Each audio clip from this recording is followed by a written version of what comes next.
வணக்கம் மக்களே. இந்த வீடியோ எதை பத்தினதுன்னா, சென்னை அண்ணா பல்கலைக்கழக மாணவி பாலியல் வன்கொடுமை வழக்குல குற்றவாளின்னு நிரூபணமான திமுக அனுதாபியான ஞானசேகரனுக்கு 30 ஆண்டுகள் குறைப்பு இல்லாத ஆயுள் தண்டனை வழங்கி சென்னை மகளிர் நீதிமன்றம் உத்தரவிட்டிருக்கு. மேலும் 90,000 ரூபாய் அபராதம் விதித்து உத்தரவிட்டிருக்கு. இந்த நிலையில எதிர்க்கட்சி தலைவர் எடப்பாடி கே பழனிசாமி குறிப்பிட்டது போல இந்த வழக்குல இன்னும் பல கேள்விகளுக்கு விடை தெரியாமையே இருக்கு. அது என்னன்னா, யார் அந்த சார்?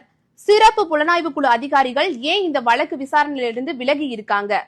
குற்றவாளின்னு நிரூபிக்கப்பட்ட ஞானசேகரனுடன் நெருங்கிய தொடர்புல இருந்த மா சுப்பிரமணியன் மற்றும் சென்னை மாநகர துணை மேயர் மகேஷ்குமார் இந்த வழக்குல விசாரிக்கப்படாதது ஏன் என பல கேள்விகளை எழுப்பியிருந்தாரு எடப்பாடி கே பழனிசாமி. அதனைத் தொடர்ந்து ஞானசேகரனுக்கு தண்டனையும் அறிவிக்கப்பட்டுருச்சு.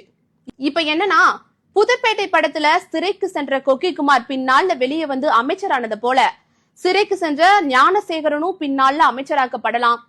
சிறையில இருந்து வெளியே வந்ததும் ஞானசேகரனுக்கு தியாகி பட்டமும் கொடுக்கலாம் திமுக தலைவர். மேலும் இந்த வழக்குல மேல்முறையீடு செஞ்சா விசாரணை படத்துல நடப்பது போல சிறைக்குள்ளேயே பல துன்பியல் சம்பவங்கள் கூட அரங்கேறலாம் அப்படின்னு எதிர்பார்க்கப்படுது. இன்று குற்றவாளிக்கு தீர்ப்பு வழங்கிருச்சு நீதிமன்றம். விரைவில் மக்கள் மன்றத்திலையும் திமுக அரசுக்கு எதிராக தீர்ப்பு எழுதப்படும் அப்படின்னு மக்கள் எதிர்பார்த்து ஆவலோட காத்திருக்காங்க. இதை பார்த்துக்கிட்டு இருக்க மக்கள் உங்களோட கருத்து என்னன்னு கமெண்ட்ல சொல்லிட்டு போங்க.